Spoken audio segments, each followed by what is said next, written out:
요새 연말이라 다들 직장마다 바쁘실 겁니다. 또 사업체마다 결산하느라고 굉장히 바쁘실 것 같습니다. 교회도 다음 주에 이 사무총회를 앞두고 있습니다. 그래서 잘 결산하고 내년 준비할 수 있도록 기도해 주시기 바랍니다. 그리고 혹시 못 오시는 분은 위임장 꼭 작성해서 주시기 바랍니다. 그런데 빵은 참석한 분들만 드리겠습니다. 그래서 먼저 바쁘다고 나가셔도 빵 안 드리니까 그냥 가져가시 마시기를 주의 이름으로 축원합니다. 이건 알아서 아멘 안 하시네요. 어떤 분은 위임장이 뭐 교환권인 줄 알고 그러시는데 그 빵 교환권 아닙니다.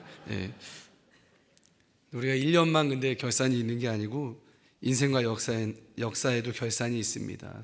사실 우리 기독교만큼 결산을 강조하는 그러한 종교는 없습니다. 왜냐하면 성경 말씀 자체가 결산을 굉장히 강조하기 때문이지요. 성경에 의하면 이 세상은 분명히 시작이 있고 분명한 끝이 있는 그러한 세상이다, 이렇게 말씀드릴 수가 있습니다.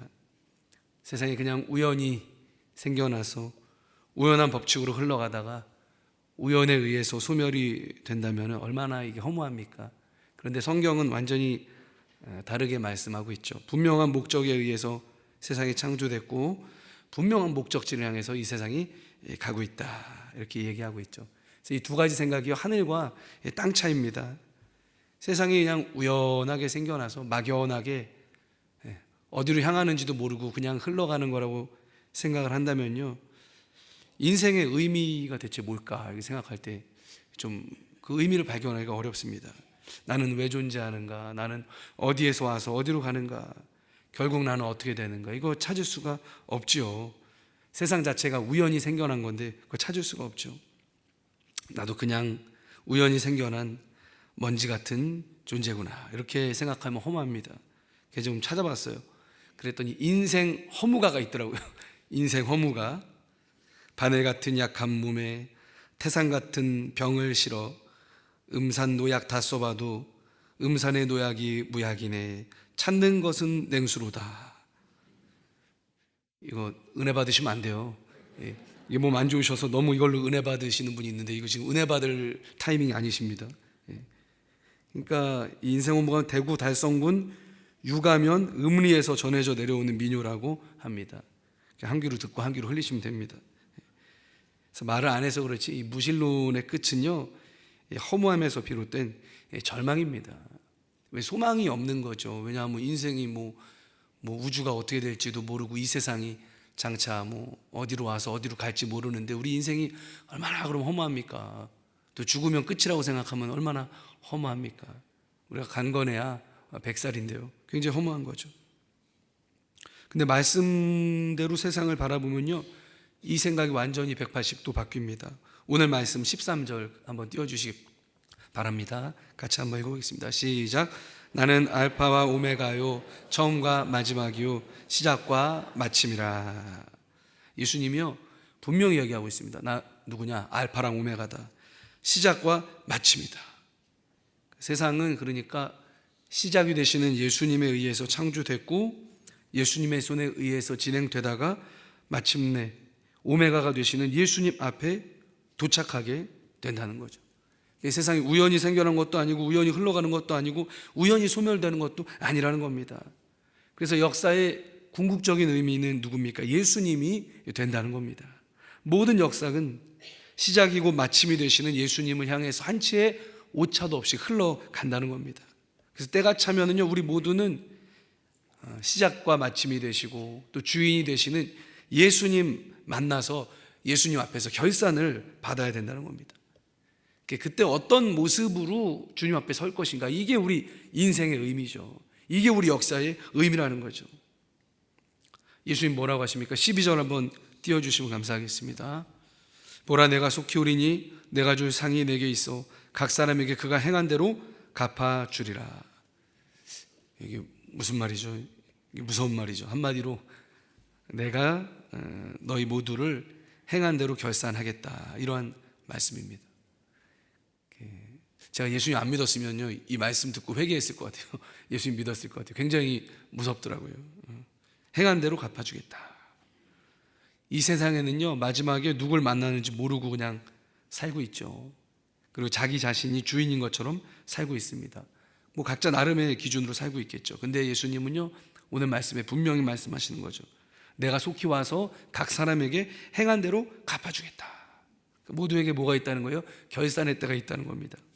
그리고 결산 때에 상과 벌을 내리시는 분이 누구라는 거예요? 예수님이라는 거죠. 역사의 이 판단 기준이 예수님이라는 겁니다.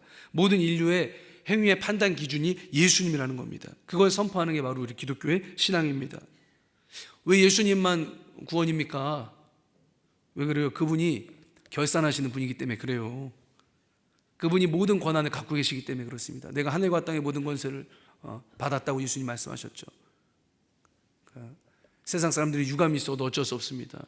예수님이 천국과 지옥을 결정하는 권세를 받으셨기 때문에, 그래서 예수님이 기준이 되는 겁니다. 또 성경은 반복해서 인생에게 시간이 무한정 주어지는 게 아니라는 것을 계속해서 강조하고 있습니다. 자, 어느 종교라고 얘기는 안 할게요. 불자로 시작해서 교자로 끝나는 종교가 있습니다. 또 한 종교에는 얘기 안 하겠습니다. 성은 흰자고 이름은 두교예요. 어디라고 얘기 안 했습니다. 근데 이런 데는요, 뭐 사람이 태어나면 이 땅에서 일생을 살다 잘 못 살면 다음 생이 또 있고 뭐 환생하고 이렇게 한다고 이 얘기를 합니다. 근데 제가 그 환생 교리를 잘 생각해 봤더니 좀 거시기 하더라고요. 제가 연말에 대게찜이 먹고 싶어서 대게집에 갔는데, 그래서 먹으려고 그렇게 대게를 깠는데 돌아가신 우리 증조 할아버지 초상화에 있는 점이 그 대게살 밑에 그 얼굴에 찍혀 있으면 그거 어떻게 먹습니까? 그거 뭐 할아버지 대게로 환생한 겁니까? 그거 어떻게 먹어요? 그 좀 그렇지 않아요, 여러분? 그 환생이라는 교리가 좀 그렇더라고요. 아, 그래서 불교에서 육식을 금했구나. 그 조상 드시면 안 되니까. 근데 요새는 스님들이 코다리집에서 막 연말 모임하고 그러신다고 합니다. 잘 모르겠어요. 우리가 믿기로는요, 뭐예요? 죽으면 끝나는 겁니다. 그때는 하나님께서 결산하십니다. 그래서 우리가 하나님 앞에 어떤 그 구원의 어떤 그런 것을 하려고 하면 아직 살아있을 때 하나님께서 이 일생이라는 시간과 기회를 주실 때 그때 주님과 쇼부를 봐야 된다는 거죠. 예수님, 나 주님 믿겠습니다. 나 하나님 뜻대로 살겠습니다. 천국 들어갈 수 있게 해주시고 상 주십시오. 지금 살아있을 때밖에는 기회가 없다는 거예요. 뭘 죽고 또 태어나요. 뭘 또 태어나고 또 태어납니까? 살아있을 때밖에 기회가 없다는 거죠. 옛날에 어떤 제가 시트콤을 봤는데 초보 운전자가 실수로 경보를 탔습니다. 근데 끼어들기를 못해서 부산 톨게이트까지 통과한 건 아닙니까? 저 시트콤 보고 많이 웃었습니다. 아유, 저거 빠져나가가지고 서울로 올라오면 되지 저걸 왜 못하나 저걸. 근데 경부고속도로는요, 잘못 들어가면 다시 나오면 돼요. 서울로 와도 되고 호남선 타면 됩니다. 근데 인생은요, 한 번 지나가면은 다시 나가는 톨게이트가 없다는 거죠. 육신의 생명 끝나면요, 이제 하나님 앞에 가는 거예요. 예수님 앞에 결산하러 가는 겁니다. 다시는 기회가 없다는 거죠. 사극 같은 데 보면은 대하드라마에서 남자가 죽을 때 멋있게 말하잖아요. 여자 주인공한테, 아씨, 내가 이번 생에선 이렇게 죽지만 다음 생에선 아씨랑 결혼해서 행복하게 살겠습니다, 이러고 멋있게 죽는데, 내가 그분한테는 좀 미안하지만 다음 생은 없습니다. 눈 떠보면 지옥이에요. 그러니까 지금 믿어야 된다는 거죠. 지금 생명이 있을 때, 기회 있을 때 예수님 믿어야 된다는 겁니다. 그게 이 성경이 얘기하고 있는 결산이죠. 그래서 우리가 하루가 굉장히 중요한 거예요. 일생이 한 번이기 때문에, 우리 일생이 한 번이기 때문에 흐르는 시간이 굉장히 중요하다, 이렇게 얘기할 수가 있다는 겁니다. 여러분, 그 시간의 기회를 모두 붙잡으신 줄 믿으시기를 바랍니다. 감사하게도 예수님께서 결산에 대해서 말씀을 그냥 다 모아놓으신 장에 있더라고요. 그게 마태복음 24장 후반부랑 25장 전체였습니다. 그래서 이 부분을 좀 살펴보겠습니다. 24장 40절부터 44절 한번 띄워주시겠습니까? 제가 읽어드리겠습니다. 그때 두 사람이 밭에 있으면 한 사람은 데려가고 한 사람은 버려둠을 당할 것이요, 두 여자가 맷돌질을 하고 있으면 한 사람은 데려가고 한 사람은 버려둠을 당할 것이니라. 그러므로 깨어있으라. 어느 날에 너희 주가 임할는지 너희가 알지 못함이니라. 너희도 아는 바니 만일 집주인이 도둑이 어느 시각에 올 줄 알았더라면 깨어있어 그 집을 뚫지 못하게 하였으리라. 이러므로 너희도 준비하고 있으라. 생각하지 않은 때에 인자가 오리라. 이 말씀 뭡니까? 하나님이 어느 날 우리가 생각하지 못한 때에 갑자기 우리한테 결산하자고 들이닥칠 수가 있다는 거죠. 자고 일어났더니 내일 예수님이 나팔 불면서 재림할 수도 있다는 거예요. 또 잠들었는데 그런 일이 있으면 안 되지만 우리가 주님을 만나러 갈 수도 있다는 거죠. 그래서 항상 준비하고 깨 있으라. 오늘 이 비유를 통해 예수님 하신 명령이죠. 이게 뭐가 지혜로운 겁니까? 미래를 대비하는 게 지혜입니다. 그럼 인간에게 제일 확실한 미래가 뭔지 아십니까? 제가 여러분에게 확실한 예언을 하나 해볼게요. 여기 계신 모든 분들은 120년 뒤에 저 볼 사람 아무도 없을 겁니다. 유아부실에 아기가 있을까봐 제가 넉넉 잡고 120년 말씀을 드린 겁니다. 원래 원고 쓸 때 100년 이렇게 하려다 지웠어요. 믿음으로 120년. 누구나 죽습니다. 아무리 좋은 건 먹고요, 우리 운동 열심히 해도요, 죽음을 피할 수 없습니다. 그래서 인간에게 제일 확실한 미래는 죽는다는 거죠. 근데 그거보다 더 확실한 건 뭐예요? 죽고 나서 하나님 앞에 간다는 겁니다. 그래서 주님 앞에 서서 이제 결산을 받게 된다는 거죠. 그래서 살면서 우리가 일생에서 제일 지혜롭게 할 수 있는 일은 뭡니까? 미래를 준비하는 거죠. 어떤 미래? 확실한 미래. 확실한 미래 제가 두 가지 말씀드렸죠. 죽는 거랑 주님 앞에 간다는 것. 여러분 살아있을 동안에 이것을 준비하시길 예수님 이름으로 축원을 드리겠습니다. 그래서 예수님이요, 창고 많이 지어놓고 곡식이랑 돈 마냥 이빠이 채워놓고 이제 여러 해를 내가 걱정 없이 즐기겠다 이렇게 한 부자에게 뭐라고 그랬습니까? 이 어리석은 자야, 오늘 밤에 하나님이 널 부르시면 네가 준비한 것이 누구의 것이 되겠느냐, 이렇게 어리석다고 말씀을 하셨죠. 그래서 뭘 준비하는 게 정말 지혜입니까? 보장입니까? 영원한 걸 준비하는 게 지혜라는 거죠. 유한하고 썩어 없어질 것보다는 영원한 세계를 사는 날 동안 준비하는 것이 지혜다, 이렇게 말씀하고 계신 것이죠. 또 오늘 비유 42절은요 깨어있으라고 얘기합니다. 깨어있다는 게 뭘까? 군대에서 제가 이렇게 보여도 군대를 갔다 왔습니다. 제 피부가 좋아서 군대 안 간 줄 아시는 분이 있는데 저도 군대 갔다 왔습니다. 근데 군대에서 준비태세에 이렇게 딱 걸리면은요, 잠잘 때도 어떻게 해야 돼요? 우리 남성분들은 아시겠죠? 여성분들은 미안합니다. 여자들이 그 군대 얘기하는 거 싫어하더라고요. 또 하나는 축구 얘기하는 거. 제일 싫어하는 건 뭔지 아세요? 군대에서 축구한 얘기. 그거 참 처음에 아내한테 군대에서 축구한 얘기했다가 결혼 못할 뻔했죠. 어쨌든 뭔 얘기하다 군대에서 준비태세 걸리면요, 전투화도 못 벗어요. 그냥 그 전투화 신발 신고 잠을 자야 됩니다. 그러다 사이렌이 울리면 이제 연병장으로 총 들고 집합하는 거죠. 깨어있다는 게 뭡니까? 깨어있다는 게 이거예요. 예수님 얘기한 준비하고 있으라는 게 이겁니다. 주인이 새벽 2시에 오든지 새벽 4시에 오시든지 초인종 소리만 나면요, 쏜살같이 뛰쳐나가서 문을 열어서 주인을 맞이할 만반의 준비를 하고 있으라는 거예요. 그게 깨어있으라는 겁니다. 여러분 가슴에 다 마음으로 손을 얹으시기 바랍니다. 한번 생각해 보시기 바랍니다. 오늘 저녁에 주님이 날 찾아오셔서 이제 재림이다 말씀하신다면 난 예수님 만날 준비가 되어 있는가? 주님 앞에 서서 결산할 그런 준비가 되어 있는가? 평소에 준비하는 모습으로 살아가시기에 주의 이름으로 축원합니다. 그래서 지금이 중요합니다. 지금 잘해야 되는 거예요. 지금. 그래서 이 말씀을 가만히 보니까요, 현재가 중요하다. 현재를 준비하는 자세로 살아라, 그런 말씀이더라고요. 과거는요 지나간 겁니다. 그렇죠? 미래도 우리 게 아니에요. 미래가 어떻게 될지 어떻게 합니까? 현재만 우리 겁니다. 그래서 현재를 충실하게 살아야 된다는 거죠. 계속해서 24장 25절부터 27절 한번 띄워주시겠습니까? 마태복음 45절입니다. 미안해요. 45절 제가 읽어드리겠습니다. 충성되고 지혜 있는 종이 되어 주인에게 그 집 사람들을 맡아 때를 따라 양식을 나눠줄 자가 누구냐? 주인이 올 때에 그 종이 이렇게 하는 것을 보면 그 종이 복이 있으리로다. 내가 진실로 너희에게 이르노니 주인이 그의 모든 소유를 그에게 맡기리라.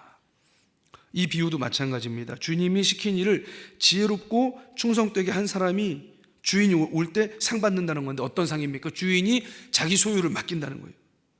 그래서 제가 그렇구나, 마지막 때에 우리가 주님께 받을 상이 뭘까? 하나님의 것을 위임받는 거예요. 위임받는 거. 청지기 역할을 준다는 거죠. 하나님의 소유를 다스리고 운영할 수 있는 그런 권세를 우리 하나님께서 위임해 주신다는 거예요. 위임해 주신다. 그러니까 하나님은 회장이시고 우리 뭐예요? 우리는 운영권을 맡는 거죠. 얼마나 좋습니까? 권세를 우리에게 위임해 주신다. 그래서 이 땅에서 맡은 하나님께 받은 그 일을 정말 지혜롭고 충성되게 하는 일은 두 가지를 하는 거예요. 다가올 결산을 준비하는 일도 되고 천국에서 우리가 예산을 확보하는 일도 된다는 것입니다. 이런 관점이 마태복음 25장에서도 계속 나옵니다. 달란트 비유에서도 동일합니다. 2달란트, 5달란트 받은 자들은요, 동일한 숫자의 달란트를 남겨서 주인에게 칭찬받습니다. 그런데 아무것도 안 하고 그냥 원금만 땅에 파묻어 가지고 있던 종은 책망당합니다. 예수님 뭐라고 책망합니까? 악하고 게으른 종아. 게으르다고 하세요. 뭐 달란트를 못 남겼다고 꾸짖는 것보다는 아무것도 하지 않았기 때문에 주인이 책망하시는 겁니다. 게으른 종아. 죄 중에 아무것도 안 한 죄가 있더라고요. 그래서 죄 중 아무것도 안 한 죄, 그게 하나님 앞에 죄라는 겁니다. 왜? 달란트가 내게 아니기 때문에. 시간도 내게 아니에요. 주인이 주고 간 거지. 그래서 주인이 준 거를 활용하지 않고 그냥 가지고 있는 것도 주님 앞에서 죄가 된다는 거죠. 그리고 이 비유에서도 동일한 관점은요, 주인이 오셔서 지금까지 잘했던 종들에게는 더 큰 것을 다시 맡기신다는 거죠. 그래서 이 25장 21절 23절은 똑같습니다. 2달란트 남긴 종과 5달란트 남긴 종 모두에게 주인이요 똑같이 이렇게 말씀하십니다. 같이 한번 보여주실까요? 잘하였도다 착하고 충성된 종아, 내가 적은 일에 충성하였음에 내가 많은 것을 내게 맡기리니 내 주인의 즐거움에 참여할지어다. 그러니까 2달란트 남긴 종, 5달란트 남긴 종 똑같이 예수님 말씀하신다는 겁니다. 잘할수록 더 주신다는 거죠. 좀 이상하죠? 근데 이게 옳습니다. 예수님 그랬잖아요. 있는 자는 더 받게 될 거고 없는 자는 있는 것도 빼앗기게 될 거다. 그러니까 주인의 뜻대로 잘하고 충성된 자는 천국에서도 어떻다는 거예요? 상을 더 받게 된다는 겁니다. 게으름 피우고 안 했던 사람은 가지고 있던 것마저도 뺏기게 된다는 거죠. 그래서 제가 이 두 가지 비유를 종합해 봤습니다. 그랬더니 주님이 칭찬하시고 큰 것을 앞으로 맡길 종은 지금 나에게 맡겨진 일에 대해서 지혜롭고 충성되게 행했던 그러한 착한 종이었습니다. 그럼 답이 나오죠. 지금 잘해야 된다는 거예요. 지금 주님께 받아서 맡으신 여러분 직분이 있으십니까? 내년도에 여러분 받은 직분이 있으십니까? 여러분 충성되게 감당하시기를 주의 이름으로 축원합니다. 또 직장에서도 우리가 받은 거 있잖아요. 가정에서도 우리가 주님께 받은 직분이 있습니다. 저는 교회에서 행정과 사무처를 감당하는 목사고, 집에서는 또 아버지고 남편이며 아들입니다. 이 모든 일을 충성되게 감당을 하는 거예요. 지혜롭게 감당을 하는 겁니다. 선하게 감당을 하는 겁니다. 그게 바로 천국의 상을 쌓는 일이다, 주님이 말씀하시는 거죠. 그래서 여기서 잘하는 게 뭐예요? 천국에 투자하는 일이라는 거죠.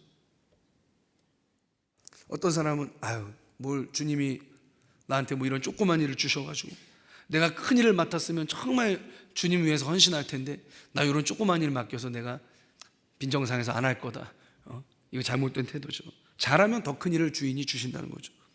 또 어떤 사람은 종말을 준비한다고 하면서 이 땅에서 해야 될 직무들을 다 내팽개치고 은둔해서 사는 사람들이 있습니다. 근데 예수님 오늘 말씀에 의하면 그게 옳지 않은 태도라는 거죠.